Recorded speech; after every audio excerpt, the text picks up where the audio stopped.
अस्सलाम वालेकुम नाजरीन, आप देख रहे हैं नया पाकिस्तान और मैं हूं शहजाद इकबाल। दुनिया भर में कोरोना वायरस के अब तक 28,50,000 से ज्यादा केसेस सामने आ चुके हैं, जबकि इस वबा से तकरीबन 2 लाख अफराद अब तक हलाक हुए हैं। इस वायरस की वजह से दुनिया भर में जानी नुकसान में तो इजाफा हो ही रहा है, लेकिन इस वायरस ने आलमी मईशत को भी बीमार कर दिया है। दुनिया के कई ममालिक ने इस वायरस के फैलाव को रोकने के लिए लॉकडाउन का रास्ता अपनाया है, जिसकी वजह से तरक्की याफ्ता ममालिक हो या तरक्की पजीर ममालिक, इनकी मईशत का भट्टा बैठता जा रहा है। कोरोना वायरस की वजह से IMF ने साल 2020 में आलमी मईशत की 3% से सुकड़ने का इम्कान जाहिर किया है, जिसका मतलब यह है कि दुनिया भर की जो मईशत है वो 3% से कॉन्ट्रैक्ट करेगी। जबकि IMF, वर्ल्ड बैंक और मूडीज समेत दीगर आलमी इदारे कोरोना वायरस को पाकिस्तानी मईशत के लिए भी बड़ा खतरा करार दे रहे हैं। IMF के मुताबिक रवां साल पाकिस्तान की मईशत तारीख में पहली बार -1.5% तक गिरने का इम्कान है। -1.5% IMF की प्रोजेक्शन है पाकिस्तान की मईशत को लेकर, और अब हुकूमत के अपने आदाद शुमार भी इन्हीं खतरात की तरफ इशारा कर रहे हैं। आज द न्यूज़ में शाया होने वाली मेहताब हैदर की खबर के मुताबिक हुकूमत की माशी टीम ने कोरोना वायरस के बायस मैक्रो इकनॉमिक नुकसानात की रिपोर्ट नेशनल कोऑर्डिनेशन कमेटी में पेश कर दी है, जिसमें यह कहा गया है कि अगर पाकिस्तान में मुकम्मल लॉकडाउन किया जाए तो सिर्फ 1.5 हफ्ते में पाकिस्तान की GDP की शरह 0 हो जाएगी। यानी कि अगर सब कुछ बंद हो, कुछ पैदा ना हो, पैदावार बिल्कुल रुक जाए, तमाम कारोबार रुक जाए, तो सिर्फ 1.5 हफ्ते में पाकिस्तान की जो GDP ग्रोथ है वो 0 हो जाएगी। जबकि मौजूदा सूरत हाल में GDP ग्रोथ की जो शरह है वो 2 से 2.5% रहने का इम्कान है। मगर इस रिपोर्ट में माशी तरक्की का बहुत मोहतात अंदाजा लगाया गया है, क्योंकि खबर के मुताबिक मुशीर खजाना अब्दुल हफीज शेख खुद ये समझते हैं कि रवा साल मुल्की मईशत की तरक्की सिर्फ 1 से 2% होगी। ये भी ऐसा लगता है कि एक मोहतात अंदाजा है, क्योंकि IMF के मुताबिक और स्टेट बैंक ऑफ पाकिस्तान के मुताबिक पाकिस्तान की जो माशी तरक्की है इस साल वो 1.5% से गिरेगी, GDP 1.5% से गिरेगी, और इस वजह से पाकिस्तान की मजीद 10% आबादी गुर्बत की लकीर के नीचे जा सकती है। जबकि इस वबा के बायस मजीद 30 लाख अफराद के बेरोजगार होने का खदशा है, और ये 30 लाख वो हैं जो फॉर्मल सेक्टर से वाबस्ता है, जबकि 2,73,00,000 मुलाजमीन जो कि इनफॉर्मल सेक्टर का हिस्सा है, यानी कि वो होलसेल, रिटेल, मैन्युफैक्चरिंग और तामीराती शोबे से वाबस्ता है, उनमें भी बड़ी तादाद ऐसे लोगों की है जो कि बेरोजगार हो सकती है इस लॉकडाउन की वजह से। इसके अलावा गैलप पाकिस्तान ने भी हाल ही में बिजनेस कॉन्फिडेंस इंडेक्स जारी किया है, जिसमें मुल्की बिजनेस क्लाइमेट और बिजनेस मालकान के एतमाद को लेकर काफी मनफी इशारे सामने आए हैं। इस सर्वे में 500 से ज्यादा बिजनेस मालकान से कोरोना वायरस के कारोबार पर असरात और माशी सिमत से मुतालिक सवालात पूछे गए, जिसके जवाब में 68% बिजनेस मालकान ने यह कहा कि वो इस सूरत हाल में अपने कारोबार के बारे में बिल्कुल पुरउम्मीद नहीं है। अहम बात यह है कि कोरोना वायरस से पहले यह शरह -26% थी, यानी कि 26% लोग समझते थे कि उनका कारोबार बहुत बुरा जाएगा। अब वो तादाद बढ़कर 68% हो गई है। सर्वे के मुताबिक सिर्फ 2% अफराद ये समझते हैं कि मौजूदा मुल्की सूरत हाल में उनका कारोबार बहुत अच्छा जा रहा है, जबकि 83% मालकान के मुताबिक कोरोना वायरस की वजह से इनका कारोबार शदीद मुतासिर हुआ है। सर्वे के मुताबिक इस वायरस ने मैन्युफैक्चरिंग और गारमेंट सेक्टर को सबसे ज्यादा मुतासिर किया है। इसी सर्वे के मुताबिक कोरोना वायरस से पहले 9% बिजनेसेस अपने कारोबार के मुस्तकबिल को लेकर पुरुम्मीद थे, मगर कोरोना वायरस के बाद ये शरह -9% तक गिर गई है। इस सर्वे में जब बिजनेस मालकान से ये पूछा गया कि इनके मुताबिक कोरोना वायरस के कारोबार के लिए कितना संगीन हो सकता है, तो 94% बिजनेस मालकान का यह कहना था कि इनके कारोबार के लिए कोरोना वायरस संगीन मसला है। कोरोना वायरस की वजह से मुल्की मईशत बीमार हो रही है, मुल्की मईशत का भट्टा बैठ रहा है, और इससे मुख्तलिफ कारोबार बुरी तरह मुतासिर हो रहे हैं। ऐसे ही चंद सेक्टर्स पर आज बात करेंगे और इनके जो मसाइल हैं और उन मसाइल का हल क्या हो सकता है इन मौजूदा हालात में, उन पर हम बात करेंगे, जिसके लिए हमें ज्वाइन किया है मियाँ काशिफ अशफाक साहब ने, जो कि चीफ एग्जीक्यूटिव हैं चैन 1 के। इसके अलावा हमें ज्वाइन करेंगे अथर सुल्तान चावला साहब, जो कि कन्वीनर हैं ऑल पाकिस्तान रेस्टोरेंट एसोसिएशन के, और हमें ज्वाइन करेंगे राना तारिक साहब, जो कि चेयरमैन हैं chain stores association of Pakistan के, और हमें ज्वाइन करेंगे चेयरमैन ऑल कराची ताजर इत्तेहाद अतीक मीर साहब। आप चारों का बहुत बहुत शुक्रिया प्रोग्राम में ज्वाइन करने के लिए। तो इस पर हम बात करेंगे, लेकिन उससे पहले एक बात बताते चलूँ कि स्टेट बैंक ऑफ पाकिस्तान ने चंद मेजर्स ज़रूर लिए हैं, लेकिन कहा जा रहा है कि ये मेजर्स शायद जो बड़े बिजनेसेस हैं उनको तो फ़ायदा पहुंचा सकते हैं, लेकिन जो स्मॉल एंड मीडियम एंटरप्राइजेज हैं उनके लिए इतने फ़ायदेमंद साबित ना हो। मिसाल के तौर पे स्टेट बैंक ऑफ पाकिस्तान ने कहा है कि अगर आप नई इंडस्ट्री लगाना चाहते हैं या एक्सपेंशन करना चाहते हैं तो आपको कर्जा जो है वो 7% पे मिलेगा।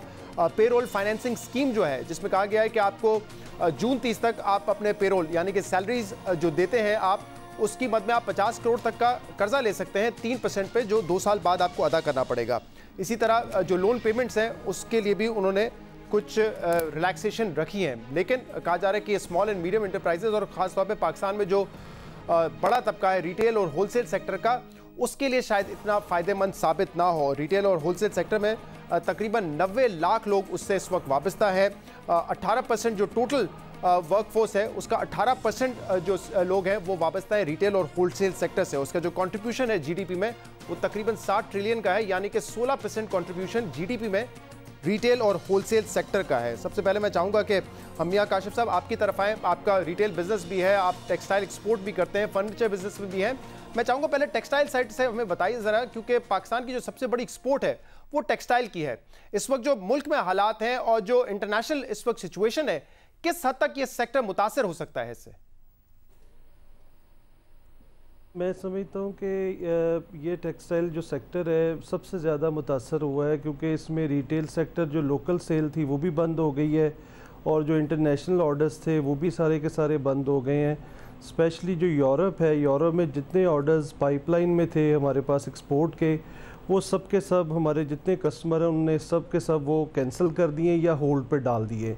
जब तक सिचुएशन क्लियर नहीं होती कोरोना वायरस की, तब तक वो कहते हैं कि जी हम मज़ीद आपको कंफर्म नहीं कर सकते कि हम ऑर्डर ये आपसे लेंगे या कि ये ऑर्डर नहीं लेंगे। और इसी तरह ये था कि जो इम्पॉर्टेंट चीज़ है कि हमारा जो समर का सीज़न होता है, रिटेल के पॉइंट ऑफ व्यू से बात कर रहा हूँ, उसमें एक मेजर सेगमेंट होता है लॉन का। एक जब समर स्टार्ट होता है मार्च में, ये लॉन का पूरा एक सीज़न होता है जो मार्च अप्रैल 2 माह का ये सीज़न होता है। और इसके बाद फिर दूसरा सीज़न होता है ईद का, जो रमज़ान अभी स्टार्ट हो गया है।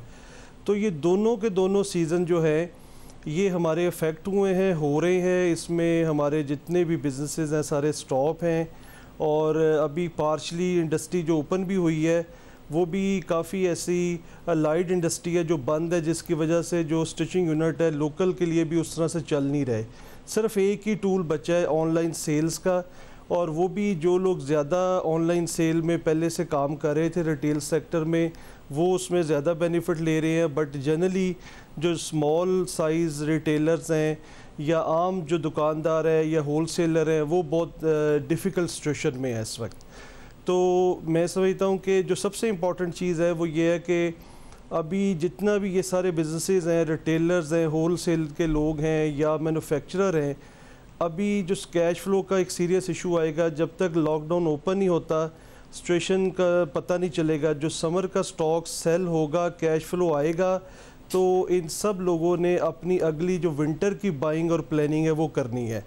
तो इसमें मैं तो समझता हूँ कि 80 से 90% तक जो है वो हमारा ये टेक्सटाइल सेक्टर और रिटेल सेक्टर जो है ये मुतासर हुआ है। और इसमें हमारी यही सबमिशन है गवर्नमेंट से कि कुछ सर्टन पैरामीटर्स जो हैं वो डेवलप करके SOPs बना के सबको साथ बिठा के कुछ चांस देना चाहिए, ताकि ये जो लोग हैं जिन्होंने इतनी इन्वेस्टमेंट्स की हुई हैं, रिटेलर्स ने या होलसेलर ने या मैन्युफैक्चरर्स ने, उनको थोड़ा सा रिलीफ मिले और वो जो उनका स्टॉक्स हैं, प्रोडक्ट्स हैं, उसको सेल करें और सेल से जो उनको रेवेन्यू आए उससे फिर वो अगली जो अपनी प्लानिंग करके अपने अगले सीज़न को सही तरीके से मैनेज कर सके। अच्छा, ये बताइएगा काशिफ साहब कि इस वक्त आपने जो टेक्सटाइल एक्सपोर्ट्स के हवाले से बात की, गारमेंट्स वगैरह की तो इस वक्त कोई डिमांड होगी नहीं और जाहिर सी बात है वो एक्सपोर्ट्स बिल्कुल नहीं हो रही होंगी, लेकिन जो एसेंशियल्स हैं होम टेक्सटाइल में टॉवल्स, बेडशीट्स वगैरह, इसकी एक्सपोर्ट्स हो रही है या ये भी बिल्कुल इस वक्त ज़ीरो है? नहीं, इसमें कुछ कस्टमर हैं जैसे वो ले रहे हैं, ये इसकी एक्सपोर्ट हो रही है पार्शली, बट आप देखें कि ये से 20% हो रही होगी, 80% ये भी रुकी हुई है।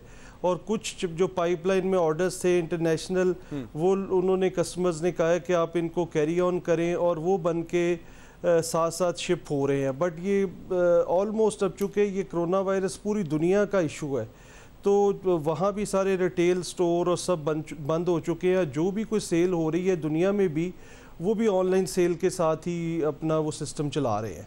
सही है। स्टेट बैंक ने जो मेजर्स लिए मैं उस पर भी आपसे बात करूंगा। अतर सुल्तान चावला साहब, आप बताइए रेस्टोरेंट बिजनेस जो है मुल्क भर में इस वक्त वो किस हद तक मुतासर हुआ है?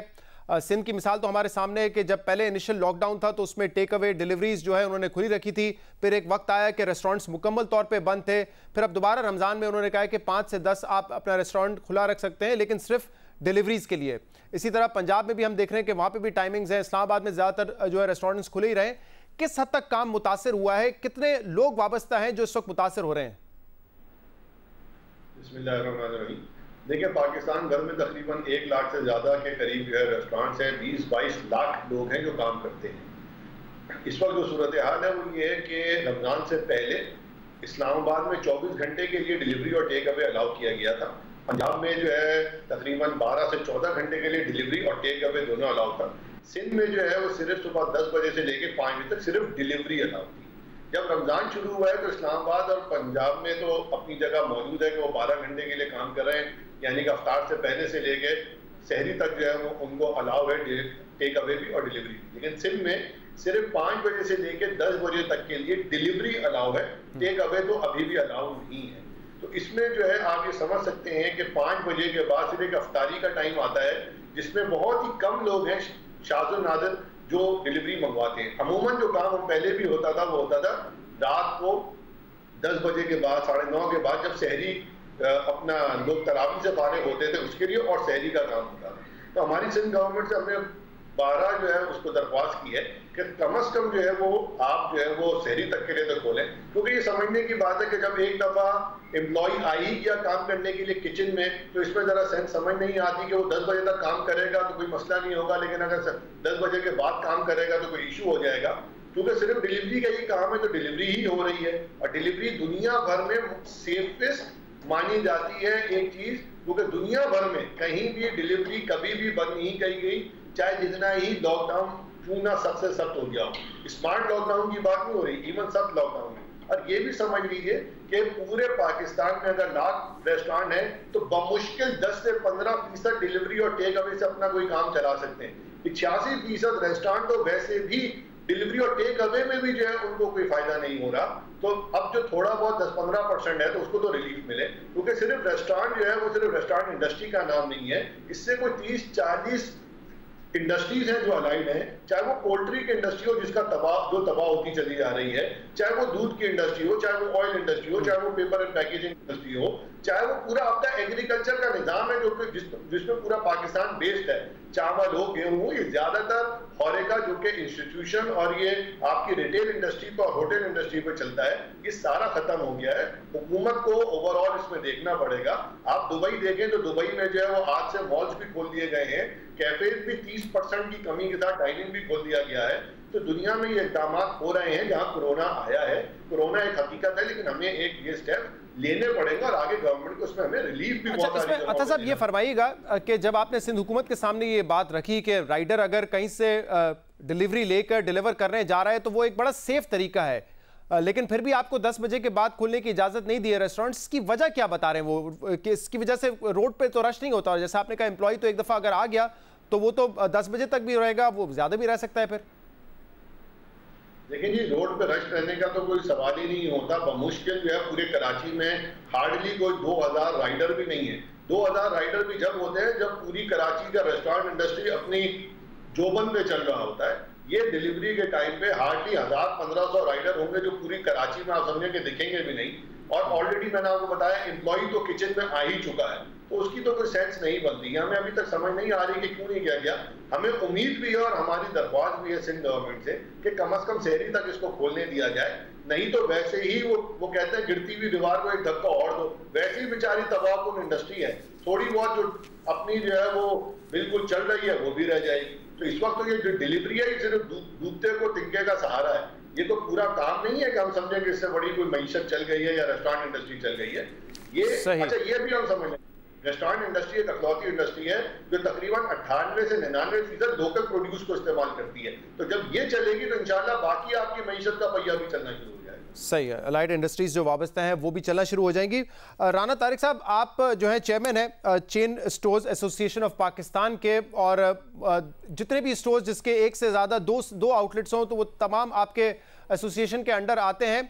और मेरे ख्याल से ये एक ऐसा बिजनेस है जो कि बहुत ज़्यादा मुतासर हुआ है, क्योंकि जिस दिन से लॉकडाउन अनाउंस हुआ आप लोग मुस्तकिल बंद हैं, आगे भी कोई उम्मीद नहीं नजर आ रही, खासतौर पे मॉल्स वगैरह तो नहीं लगता कि आने वाले वक्त में खुलेंगे, बहुत सारे स्टोर्स वहां पर भी होते हैं। किस हद तक नुकसान हुआ है इंडस्ट्री का, कितने लोग वाबस्ता है और गवर्नमेंट से आपकी क्या इस वक्त बातचीत चल रही है? जी अस्सलाम वालेकुम। मेरा ये ख्याल है कि ऑर्गेनाइज सेक्टर का सबसे बड़ा रिप्रेजेंटेशन का जो प्लेटफॉर्म है वो हमारे पास है, और हमने पिछले 1 माह से ज़ायद हो गया और हर जगह पे अपनी मुतालबात भी पेश किए हैं और मसाइल भी पेश किए हैं, लेकिन अनफॉर्चुनेटली हुकूमत की तरफ से कोई रिस्पांस नहीं है।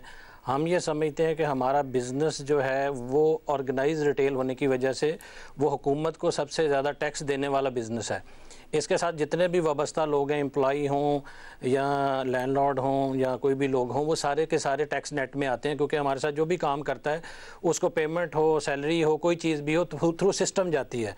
तो इस सिलसिले में किसी किस्म का हमें कोई रिलीफ नहीं मिला, हमारे साथ कोई गुफ्तगू नहीं हुई। और जितने भी, जैसा कि आपने कहा कि स्टेट बैंक ने कोई स्कीम दी है, तो उसमें हम लोग मेजरली इसको बेनिफिट नहीं ले सकते। हम समझते हैं कि इस सिनेरियो में जबकि लॉकडाउन 10 दिन और बढ़ गया है, 10 मई तक चला गया है, हमारे बेशुमार लोग अब अनएम्प्लॉयमेंट की तरफ जाएंगे, हमारी बहुत सारी दुकानें अब बंद हो जाएंगी, उनकी वजह से दुकानें बंद होने से मुलाजमतें छूट जाएंगी। और उसके अलावा जो ऑर्डर्स हमने प्लेस किए हुए थे वो अब हम उन ऑर्डर्स को कंटिन्यू करने की पोजीशन में नहीं है। जैसे मियां काशिफ साहब ने कहा कि यूरोप में रिटेलर्स ने ऑर्डर कैंसिल कर दिए हैं, तो अब मैं समझता हूं कि पाकिस्तान में भी रिटेलर्स अब ऑर्डर कैंसिल करेंगे।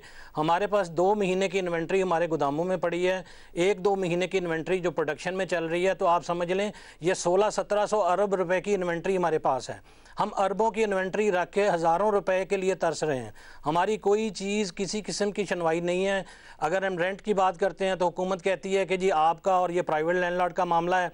अगर हम सैलरीज़ पे बात करते हैं तो वो हमें स्टेट बैंक के पास भेज देते हैं, जो कि कहते हैं कोलेटरल दें और 6-5% सूद के ऊपर पैसे लें। अगर हुकूमत से हम बात करते हैं यूटिलिटी बिल और टैक्सेशन के ऊपर एक्सटेंशन दें, वो कहते हैं जी इसके बगैर गुजारा नहीं होगा, आप टैक्स नहीं देंगे हुकूमत नहीं चलेगी। हमारे हाथ और पाँव बांधने के बाद हम जब इन्हें कहते हैं कि जी खोलने की बात करें तो डेफिनेटली कोरोना है, और हम समझते हैं कि कोरोना से जो मसाइल हैं वो हुकूमत के सामने हैं, हमारे भी सामने हैं। तो मैं समझता हूँ कि मुतालबात हमने क्या करने हैं। हम तो ये समझते हैं कि हमारे लिए इन्होंने कुछ सोचा ही नहीं है।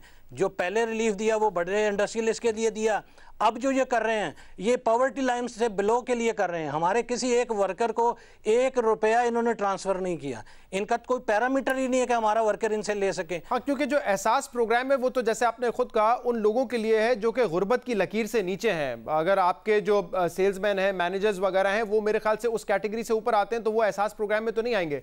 लेकिन मुझे एक बात बताइए, आज आपका एक स्टेटमेंट भी था कि 45 दिन में 900 अरब रुपए का नुकसान हुआ है, क्योंकि ये जो रिटेल और होलसेल इंडस्ट्री है ये तकरीबन 60 ट्रिलियन की है और जीडीपी में इसकी जो कंट्रीब्यूशन है वो 18% की है। तो अगर इतना बड़ा नुकसान आप लोग कह रहे हैं कि आपका हुआ है, तो गवर्नमेंट ने इस पे कोई आप लोगों को फैसिलिटेट करने के लिए, ग्रांट देने के लिए, इजी कर्जे देने के लिए कोई अब तक इकदाम नहीं उठाया? क्योंकि हमाद अजहर साहब ने तो कहा था रिसेंटली कि 90% पाकिस्तान में जो बिजनेसेस हैं वो छोटे और मीडियम साइज कारोबार हैं और उनको इंसेंटिवाइज करेंगे। खासतौर पे यूटिलिटी बिल्स के हवाले से उन्होंने कहा था कि हमें कुछ करना पड़ेगा। तो क्या इन इकदामात पे कोई पेशरफ्त नहीं हुई अभी तक आपके साथ? बहुत अनफॉर्चुनेट सिनेरियो है कि अभी तक कुछ भी नहीं हुआ। और पिछले दिनों एक सूबाई हुकूमत के साथ हमारे मुज़ाकरात हो रहे थे, तो उन्होंने एक सवाल पूछा कि हम बिज़नेस को क्यों बचाएं, बजाय इसके कि हम बिज़नेस को बचाएं हम लोगों को खैरात देते हैं। तो ये प्रायोरिटी है हुकूमत की, ये बिज़नेस नहीं बचाना चाहते, ये लोगों को फ़कीरों की तरह लाइन में लगा के पैसे देना चाहते हैं। हम तो इन्हें ये कहते हैं कि भाई आप हमें कुछ भी ना दें, हमारे साथ बैठ के लॉन्ग टर्म स्ट्रेटजी बनाएं। इस स्ट्रेटजी में जो चीज़ें हमारे ज़ुम्मे आएंगी हम उठा लेंगे, जो चीज़ें आपके ज़ुम्मे में आएंगी आप उठा लें। आप हमें लिक्विडिटी क्राइसिस है उसमें बेल आउट करें, हमारे ऊपर लैंडलॉर्ड की तरफ से रेंटल प्रेशर है उसमें बेल आउट करें। हुकूमत पंजाब ने एक नोटिफिकेशन निकाला, उसके नतीजे में चंद दिन लैंडलॉर्डों ने हमें रिलीफ दिया, लेकिन जब उन्हें अंडरस्टैंडिंग हुई ये इसमें तो कोई लीगल कवर नहीं है, उन्होंने अपना प्रेशर दोबारा से मेंटेन कर दिया।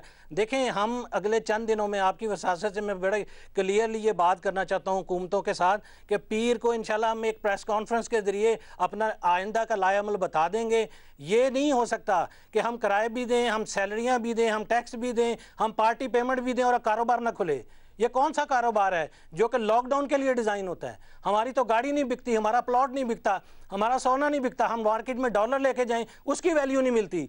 आप हैरान होंगे कि जो मनी है, जो इंटरनेशनल पैसे किसी के पास सऊदीया से कहीं से किसी जानने वाले ने भेज दिए हैं, अगर 43 रुपए का रियाल है वो मार्केट में बेचने जाता है, वो 35 रुपए की उसकी प्राइस है। हमें किस हिसाब में डाल दिए? अच्छा, लेकिन देखें, आपके जो मुतालबात है वो दुरुस्त हैं। दुनिया भर में हम देख रहे हैं कि छोटे बड़े बिजनेसेस को सपोर्ट कर रही हैं हुकूमतें, आपको भी करना चाहिए। लेकिन इस वक्त हमें उन लोगों का भी सोचना है जिन लोगों को एम्प्लॉय किया जाता है। आप लोग एम्प्लॉय करते हैं रिटेल होल सेक्टर में, जैसे हमने बताया बहुत बड़ी तादाद है, उनका ख्याल करना हुकूमतों का भी फर्ज है, आप लोगों का भी फर्ज है ना। बात अगर यहां तक पहुंच जाएगी कि आप कहें कि उनको हम मुलाजमतों से निकाल देंगे तो वो बेचारे कहां जाएंगे? आप लोगों ने इतने साल अगर कारोबार किया है, कुछ ना कुछ मुनाफा तो कमाया होगा, सस्टेन तो करना पड़ेगा कुछ। बड़ी अच्छी बात की, ये जो लोग हैं ना, ये हमारे लिए असासा हैं, हम इनके लिए हुकूमत से ज़्यादा फिक्रमंद हैं। असल मसला ये है कि हुकूमत जो है जो कर रही है, जो 140 अरब रुपए का जो पैकेज है, उसमें हुकूमत ने इन लोगों के बारे में सोचा ही नहीं है। हमने तो आज तक कोई नहीं निकाला, और हम ये समझते हैं कि हम इन्हें निकालेंगे तो हम अपना नुकसान करेंगे, हमें आगे कारोबार भी चलाना है। लेकिन हुकूमत जिस तरीके से काम कर रही है, जिस तरीके से जिन लोगों में पैसा बांट रही है, उनको भी दें, लेकिन हमारे साथ तो बैठें, हमारे साथ कोई कंट्रीब्यूशन तो करें, हमें किसी किस्म का रिलैक्सेशन तो दें। आपके टैक्स रेट जो यूरोप वाले हैं, आप उनको डिस्काउंट दें ताकि हम सोचें कि कल को बिजनेस खुलेगा तो हम प्रॉफिटेबल होंगे। अभी ऑनलाइन की बात हुई थी, जो कराची ने जो पैकेज दिया है, इसमें छोटा रिटेलर या नॉन रजिस्टर्ड रिटेलर तो ऑनलाइन सेल कर ही नहीं सकता। उनके पास ना ऐप है, ना उनके पास किसी किस्म के प्रोसीजर हैं, ना वो कमिश्नर साहब से मिलकर उनसे परमिशन ले सकते हैं।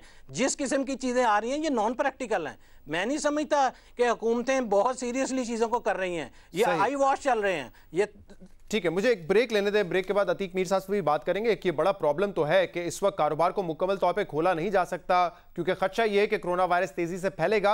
ये कारोबारी तबका जो है गवर्नमेंट के साथ कोऑपरेट करना चाहता है, लेकिन इनके जेन्युइन इशूज़ हैं। इनके इशूज़ होंगे तो जाहिर सी बात है जो लोग ये एम्प्लॉय करते हैं उनके भी इशूज़ पैदा होंगे, इसलिए गवर्नमेंट को चाहिए कि इनके इशूज़ को एड्रेस करें। एक ब्रेक के बाद हम मजीद बात भी करेंगे, इस हवाले से हमारे साथ रहेगा। कोरोना वायरस की वजह से जानी नुकसान तो हो रहा है, दुनिया भर में हो रहा है, लेकिन माशी नुकसान भी बहुत बड़ा है। जितने भी बिजनेसेस हैं वो सफ़र कर रहे हैं इस वक्त, और इसी हवाले से हम बात कर रहे हैं। अतीक मीर साहब भी हमारे साथ मौजूद हैं। अतीक मीर साहब, कल आपकी फिर मुलाकात हुई है, जो कमेटी बनाई गई है सिंध हुकूमत की जानिब से, उनसे भी मुलाकात हुई है, और एक रास्ता ये निकाला गया कि 9 से 3 बजे तक रमज़ान के महीने में होलसेल मार्केट जो है वो दुकानें खुली रहेंगी, लेकिन बड़ा महदूद उनका रोल होगा। शटर डाउन होगा, अंदर एक शख्स बैठेगा, वो ऑर्डर्स ले सकता है और आप ऑर्डर्स डिलीवर कर सकते हैं। ये किस हद तक वर्कबल फॉर्मूला है, और किस हद तक आपके ख्याल में जो नुकसानात हो रहे हैं उसको कवर करने में ये फॉर्मूला काम आ सकता है? एक तो मैं वाज़ेह कर दूं कि जिस कमेटी ने ताजरों की तरफ से हुकूमत से मुज़ाकरात किए, मैं उसका हिस्सा नहीं हूँ। दूसरा, जो चीज़ सामने आई वो इतनी मुज़हका खेज़ है, इतनी नाकाबिल अमल है और इतनी हैरत अंगेज़ है कि वो अब जिसकी समझ में आ रही है, ये यूँ समझ लें कि एक टेक्निकल इनकार है, एक ऐसा लॉलीपॉप है जो प्लास्टिक का है, चूसते रहें ख़त्म नहीं होगा। ये असल में हुकूमत कतई तौर पर आमादा नहीं थी कि जो हुकूमत से SOPs की बात करे उसको कारोबार करने दिया जाए। हमारे साथ तो वो बात हुई कि उसको छुट्टी ना मिली जिसने सबक याद किया। हमने पूछा कि हम कारोबार खोलें, हुकूमत का SOPs बनाएंगे, देखते हैं आपको किस तरीके से कारोबार करना है। आप देखें शहजाद इकबाल साहब, शहर में निकल के देखें, जिन लोगों ने कोई SOPs जिनके पास नहीं है, जिन्होंने कोई इजाज़त नहीं दी, हज़ारों दुकानें रोज़ाना खुल जाती हैं और वहाँ काम भी हो रहा है, बंदे से बंदा जुड़ा हुआ है। यकीनन वीडियोज़ आपने भी देखी होंगी। मैं ये समझता हूँ, देखिए अब हमारे अभी आपने SMEs की बात की, बड़ी अच्छी बातें आपके मेहमानों ने की। देखिए हमारे साथ तो पहले ही अल्लाह की बड़ी सख्त आजमाइश थी कि कोरोना से पहले, कोरोना के दौरान, कोरोना के बाद हमने तो सिवाय बर्बादी के कुछ नहीं देखना। कोरोना से पहले सूरत यार ये थी कि मार्केटों में कसाद बाजारी, मंदी और शदीद किस्म की एक मुंजमद सूरत हाल थी। अब कोरोना के दौरान तो हमारे कारोबार का मामला ऐसा है जैसे बदन खून बनाना छोड़ दे और रसाव भी बंद ना हो तो फिर उसकी ज़िंदगी का कोई भरोसा नहीं है। आज हमारी जो मैशियत है, खुसूसन ये स्मॉल ट्रेडर्स की जो हालत है, इसकी मिसाल तो ये है।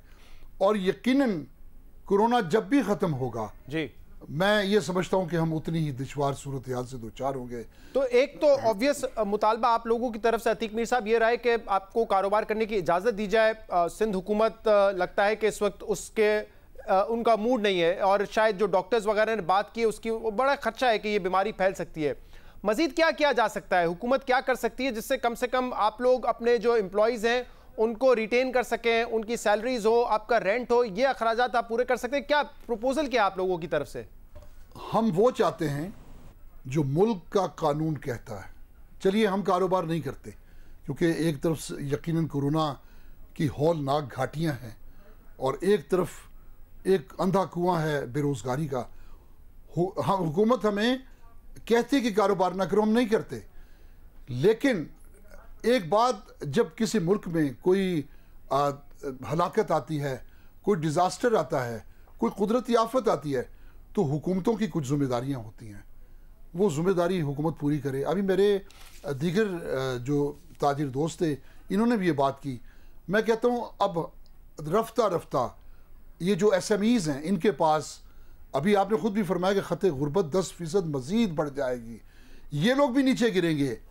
अब बहुत से मिडिल क्लास के पास यकीनन अगले मरहले में सिवाय कहीं मदद के लिए हाथ फैलाने के कोई चारा नहीं होगा। तो वो हाथ हुकूमत के सामने फैलाते हैं कि खुदारा इस कुदरती आफत में आप हमारी मदद करें, हमें अपने मुलाजमीन को देने के लिए कुछ नहीं है। लेकिन हम ये भी नहीं चाहते, आपने कानून बना दिया इन्हें फारिग करेंगे तो आप पे 10 लाख जुर्माना हो जाएगा जी। चले मुलाजमीन को फारिग नहीं करते, मुलाजमीन को आप कुछ कंपनसेट करते हैं। हमारी किस किस्म का कंपनसेशन आपके ख्याल में मददगार साबित हो सकता है? यूटिलिटी बिल्स को डेफर कर दिया जाए, जो किराया है उसके ऊपर कोई आप लोगों की कोई सिफारिश है कि उसको किसी तरीके से डिले कर दिया जाए, या फिर SMEs के लिए कोई लोन हो जैसे कि इस वक्त बड़ी इंडस्ट्रीज के लिए दिया जा रहा है, खासतौर पे जो आपकी सैलरी के हवाले से एक स्कीम इंट्रोड्यूस की है स्टेट बैंक ऑफ पाकिस्तान ने। क्या प्रपोजल क्या है, डिमांड क्या है आप लोगों की? देखें, यही जो आप फरमा रहे हैं, हम कहते हैं कि स्मीडास के पास अरबों रुपए फंड हैं, वो ऐसे ही किसी डिज़ास्टर के लिए होते हैं। हुकूमत उन फंड्स का इजरा करे, हमारे हाथ में रकम ना दें, हमें हुकूमत के पैसे को हाथ नहीं लगाना। उसके लिए मुख्तलिफ शहरों में ज़िम्मेदार इदारे हैं, चैम्बर्स के हवाले करते। बोल्टन मार्केट में इतना बड़ा बहरान आया, सब जानते हैं। चैम्बर ने बड़ी खुश असलूबी से, बड़ी ऑनेस्टी के साथ वो रकम तकसीम की।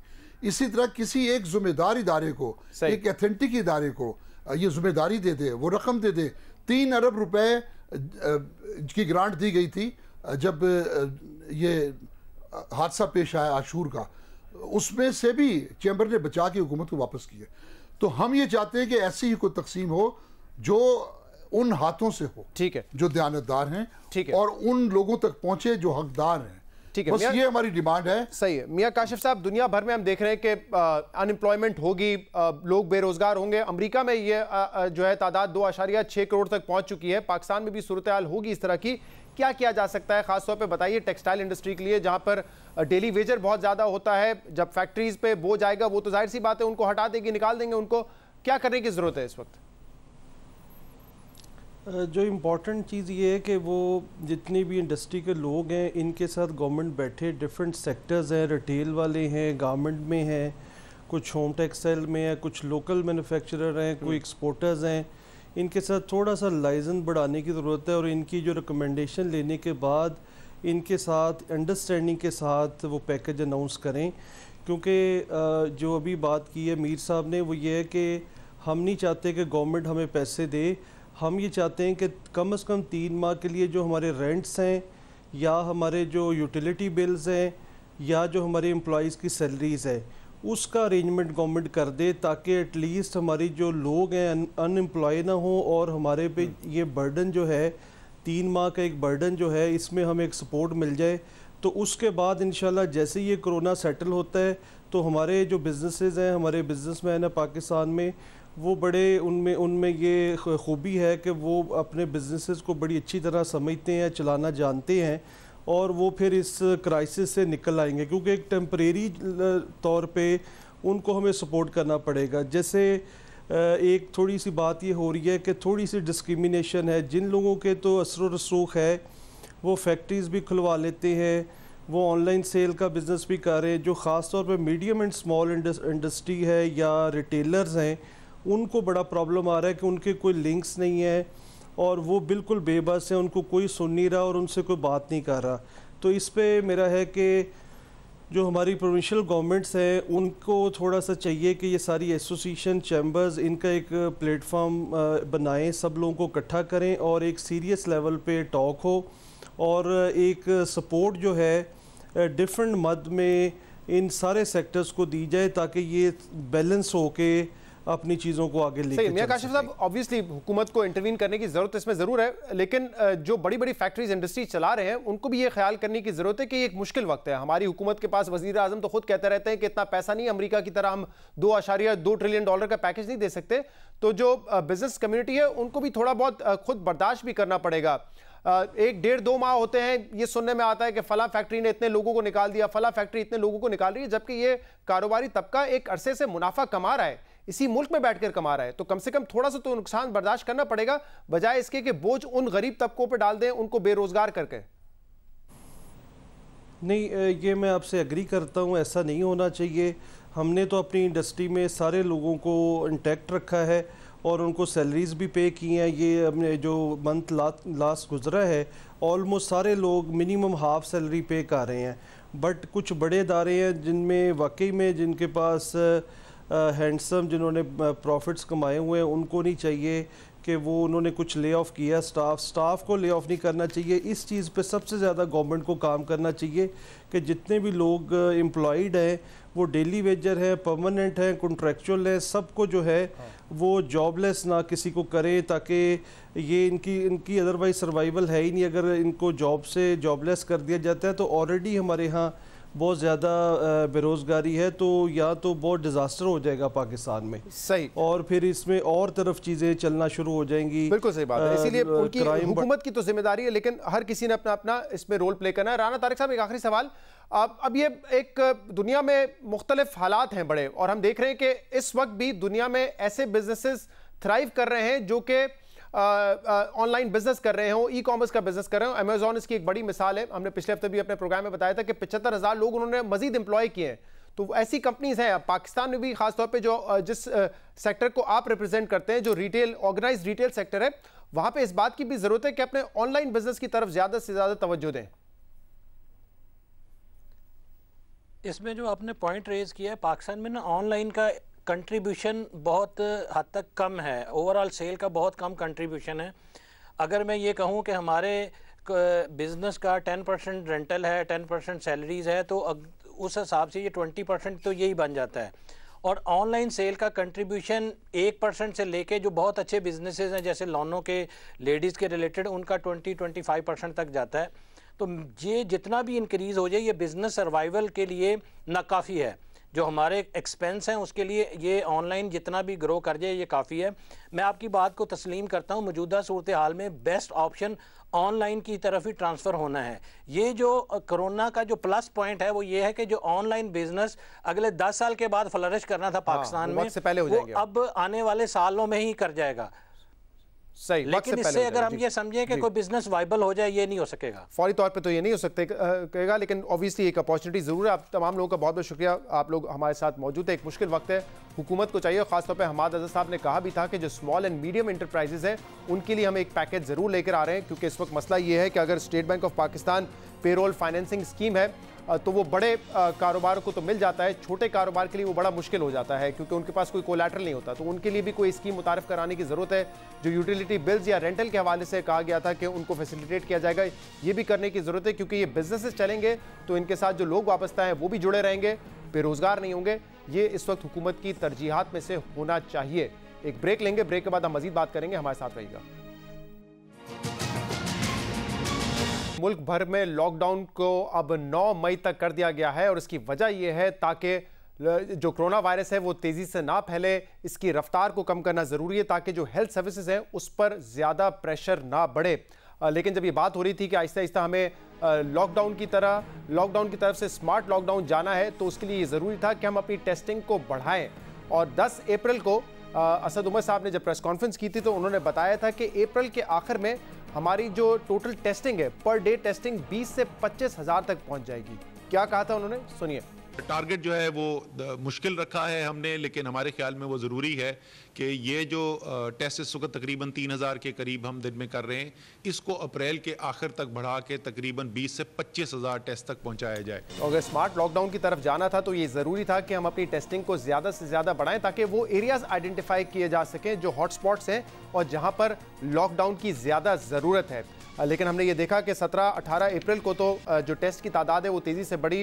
इनफैक्ट 18 अप्रैल को ये तादाद 7800 तक पहुंच गई थी, लेकिन इसके बाद हम उसमें डिक्लाइन देख रहे हैं। होना तो ये चाहिए था कि अगर 20 से 25 हज़ार टेस्ट करने हैं तो तादाद में इजाफा होना चाहिए था, लेकिन फिर 20 अप्रैल को हमने देखा कि 5347 टेस्ट हुए, 22 अप्रैल को दोबारा 6500 हुए और कल तक भी जो टेस्ट हुए थे वो 6782 थे, लेकिन अभी भी हम 20 से 25 हज़ार के करीब नहीं है।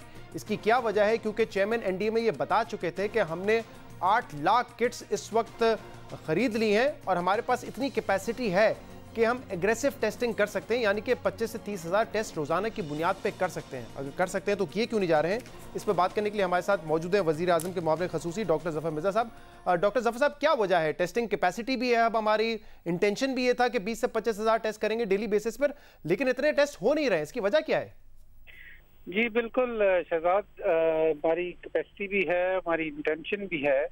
और असद उमर साहब ने कल आपको अपनी प्रेस कॉन्फ्रेंस में, मैंने भी आज जिक्र किया है उसका, कि हमने एक पूरी हिकमत अमली इसके लिए बनाई है जिसको हम कहते हैं tracing, testing and quarantine, TTQ। और उसके ऊपर पिछले पूरे मतलब तकरीबन 10 दिन से मतवातर काम हुआ है और उसको मुकम्मल कर लिया गया है और कल NCC ने उसकी अप्रूवल भी दे दी है। तमाम सूबे उसके लिए जो हैं वो पूरे तरह ऑन बोर्ड हैं और आने वाले चंद दिनों में आप इस पॉलिसी का जैसे इम्प्लीमेंटेशन शुरू होगी तो आपको वो इंक्रीज बहुत ज़्यादा नज़र आएगी टेस्टिंग के अंदर। यकीनन आपने जो स्मार्ट लॉकडाउन की बात की उसका एक हिस्सा ये भी है कि हम टेस्टिंग को अपनी को बढ़ाएं और हम ये बढ़ाना चाहते हैं और ये बतदरीज इंशाल्लाह ताला बढ़ जाएगी। जो हदफ हमने रखा था शायद चंद दिनों का उसमें आगे पीछे हो, लेकिन इंशाल्लाह बहुत जल्द हम वो हदफ अपना लेंगे। डॉक्टर ज़फ़र मिर्ज़ा, असद उमर साहब ने ये भी कहा था कि एक मेडिकल कमेटी बनाई गई है जिसमें प्रोविंशियल हेल्थ मिनिस्टर्स भी हैं और आप भी हैं, और आप लोग आइडेंटिफाई करेंगे कि अब आगे किन लोगों का हमने टेस्ट करना है, क्योंकि अब तक तो जो बाहर से फॉरेनर्स आ रहे थे या बाहर से पाकिस्तानी आ रहे थे उनका टेस्ट हो रहा था, या जिनको मेजर सिम्टम्स होते थे उनका टेस्ट हो रहा था, या कॉन्टेक्ट ट्रेसिंग के वक्त टेस्ट हो रहा था। तो कोई कमेटी ने आपने फैसला कर लिया कि अब किन किन लोगों का टेस्ट किया जाएगा? हाँ जी, वो जो ये सारी जो TTQ की स्ट्रेटेजी है जी, इसमें सारी वो डिटेल्स हैं, पूरी टेस्टिंग स्ट्रेटेजी बनाई गई है एक, और इसको हम मेरा ख्याल है आने वाले 1-2 दिन में पब्लिक भी कर देंगे। तो उसमें बेसिकली अगर मैं बहुत मुख्तसर आपको बताऊं तो ये है कि ये बेसिकली कॉन्टेक्ट ट्रेसिंग है, एक बहुत एक मरबूत सिस्टम के तहत और एक स्केल्ड अप तरीके के साथ, ताकि कोई मिस ना हो। तो इसमें लिहाजा हमारे पास नंबर्स बहुत ज़्यादा हम उनको आइडेंटिफाई करेंगे एक टेक्नोलॉजी को यूज़ करते हुए और उन तक पहुंच के उनके फिर टेस्ट करेंगे। अच्छा, एक इसमें और मैं इजाफा कर दूं कि इसमें हम ब्लॉक टेस्टिंग भी करेंगे और ब्लॉक टेस्टिंग के जरिए फिर आप बहुत सारे लोगों के बैक वक्त टेस्ट कर सकते हैं। अगर आपके पास टाइम हो तो मैं उसकी तफसीलात भी आपको बता सकता हूँ, लेकिन इन दोनों चीज़ों की वजह से पाकिस्तान में टेस्टों की जो नंबर है ये इंशाल्लाह आने वाले दिनों में बहुत ऊपर। लेकिन डॉक्टर ज़फ़र मिर्ज़ा, फिर अगर हमें एक लॉकडाउन से स्मार्ट लॉकडाउन की तरफ मूव करना था तो बेहतर नहीं होता कि हम ये पहले अडॉप्ट कर लेते, इम्प्लीमेंट कर लेते, उसके बाद फिर हम जाते हैं स्मार्ट लॉकडाउन की तरफ से? अभी तो हमने टेस्टिंग बढ़ाई नहीं है और हम स्मार्ट लॉकडाउन की तरफ चले गए, तो वो कौन सा ऐसा डेटा था जिसकी वजह से आप लोगों ने ये फैसला किया कि नहीं अब मुल्क भर में कोई स्ट्रिक्ट लॉकडाउन की जरूरत नहीं है, हम स्मार्ट लॉकडाउन कर सकते हैं? हाँ जी, ये चीजें इस तरह शहजाद ब्लैक एंड व्हाइट में नहीं होती है कि एपिडेमियोलॉजिकल थिंकिंग होती है, एक असेसमेंट होती है, एक रिस्क असेसमेंट होती है, दूसरे मुल्कों का एक्सपीरियंस होता है, वो भी आपके सामने होता है कि ये बीमारी कैसे फैल रही है। अगर आप टेस्टिंग ना भी करें तो आपको मालूम है कि इस बीमारी ने फैलना है और इसको रोकने के लिए ये जरूरी है कि लोगों के अंदर डिस्टेंसिंग पैदा की जाए, आइसोलेशन पैदा की जाए। लिहाजा इन चीजों को ये इस तरह ये नहीं है कि सीक्वेंस 1 के बाद 2 आएगा और 2 के बाद 3 आएगा। ये एक ओवरऑल असेसमेंट होती है जिसके तहत आप स्मार्ट लेकिन आपकी जो रिस्क असेसमेंट है डॉक्टर साहब 100 वो मुख्तलिफ है। सिंध के डॉक्टर्स, पंजाब के डॉक्टर्स, केपी के डॉक्टर्स जो कह रहे हैं वो तमाम लोग ये कह रहे हैं कि अभी भी वक्त है, स्ट्रिक्ट लॉकडाउन की जरूरत है, क्योंकि वजीर आजम खुद कहते हैं कि मिड मई में ये पीक पे पहुंचेगा और उस वक्त हमारे हॉस्पिटल्स पर प्रेशर पड़ेगा। तो अगर वजीर आजम समझते हैं प्रेशर बढ़ेगा और फिर हम उसी दौरान स्ट्रिक्ट लॉकडाउन से स्मार्ट लॉकडाउन की तरफ जा रहे हैं, डॉक्टर्स मुल्क भर में कह रहे हैं कि ये तो बहुत मसला बन जाएगा, हमें सड़कों पे इलाज करना पड़ेगा, तो उनकी रिस्क असेसमेंट आपसे बड़ी मुख्तलिफ है। मैंने उनकी गुफ्तगू सुनी है जी डॉक्टर्स की, आई अंडरस्टैंड कि वो उनके कंसर्न्स बड़े जेन्युइन हैं, लेकिन दूसरी तरफ जब आप हुकूमत में होते हैं और आपको पूरा के ऊपर आपकी नजर होती है और आपके सामने हकायक होते हैं और आपको ये मालूम होता है कि ये अगर आप जितना भी लॉकडाउन कर लें वो कायम नहीं रह सकता, कि इसलिए कि लोगों की जो बुनियादी जरूरतें अगर वो पूरी नहीं होंगी तो लोग बाहर आ जाएंगे। तो आपको एक बैलेंस्ड अप्रोच अपनानी पड़ती है, एक बैलेंस्ड पॉलिसी अपनानी पड़ती है, and that's what smart lockdown is all about. कोई ये नहीं आपकी प्रोजेक्शंस क्या है, क्या क्योंकि जैसे सिंध डॉक्टर्स ने कहा कि 80% कैपेसिटी अभी हमारी फुल हो चुकी है, तो आपकी इस वक्त क्या असेसमेंट है कि जो प्रोजेक्शंस है क्या प्रेशर बढ़ेगा हमारे हेल्थ सिस्टम पर? हमारे स्टेटिस्टिक्स हमें ये नहीं बता रहे कि कोरोना वायरस के लिए जो आइसोलेशन बेड्स मुख्तस किए गए, जो हमारे पास डेटा है कि उसका 80% हम एग्जॉस्ट कर चुके हैं, हमारी अंडरस्टैंडिंग नहीं है, and we can share the statistics with the doctors. बहुत बहुत शुक्रिया। डॉक्टर जफर मिर्जा हमारे साथ मौजूद थे। आज एक और डॉक्टर हयातबाल मेडिकल कॉम्प्लेक्स के प्रोफेसर थे, वो भी कोरोना वायरस की वजह से इंतकाल कर गए हैं। पिछले हफ्ते मुतासर हुए थे, उनकी तबीयत बिगड़ी, उनको वेंटिलेटर पर रखा गया था। डॉक्टर मोहम्मद जावेद उन डॉक्टर्स में से हैं जो कि इस कोरोना वायरस की जंग लड़ रहे थे, फ्रंट लाइन पर लड़ रहे थे, और हमें वाकई इन डॉक्टर्स को खराज तहसीन पेश करना चाहिए।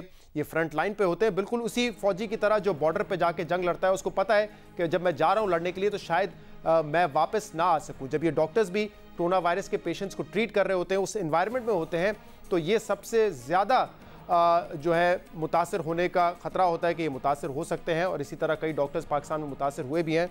तो डॉक्टर मोहम्मद जावेद कोरोना से आज इंतकाल कर गए।